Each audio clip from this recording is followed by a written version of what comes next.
Kasus penipuan melalui marketplace Facebook kembali terjadi. Kali ini hal itu terjadi kepada seorang pria bernama Muhammad Devi Winata, 45 tahun, warga Kecamatan Kemuning, Kota Palembang. Devi tertipu saat membeli mobil melalui marketplace dengan kerugian sebesar 48 juta. Untuk lokasi mobil itu diakui Devi berada di Jalan Kiai Haji Wahid Hashim, Kelurahan Tuan Gentang, Kecamatan Seberang Ulu 1, Kota Palembang. Setelah mentransfer uang dan korban hendak membawa mobil tersebut, lanjut Devi, ternyata pemilik mobil merasa tidak mengenali terlapor KRA. Tidak ingin lama-lama lagi usai merasa dirinya jadi korban penipuan. Korban pun langsung mendatangi ruang sentra pelayanan kepolisian terpadu SPKT Polrestabes Palembang untuk membuat laporan polisi dengan harapan agar pelaku ditangkap serta uangnya dapat kembali lagi.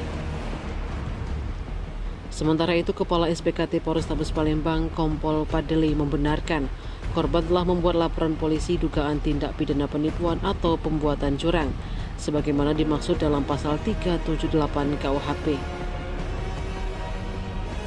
Laporan sudah diteruskan ke Satreskrim untuk ditindaklanjuti. Apa, Kak? Kita ketipu beli apa? Beli mobil. Itu ceritanya gimana awalnya? Dapat nomornya dari Facebook.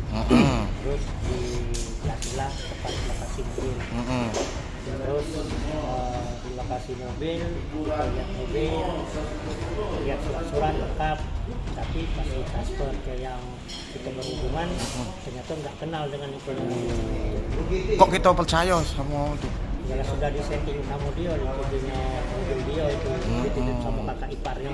Rupanya pelaku ini diduga nyatut mobil wong lain. Iya. Ngambil iklan wong lain dijualnya. Oh, pemilik asli itu tak kenal sama yang pelaku tuh. Tidak kenal setelah aku transfer. Berapa total kerugian Bapak? 48 juta. Itu transfer sekaligus? Sekaligus transfer. Mobil apa itu Pak? Avanza. Daerah mana itu Pak? Kertapati. Tim Liputan Sumsel Update TV melaporkan.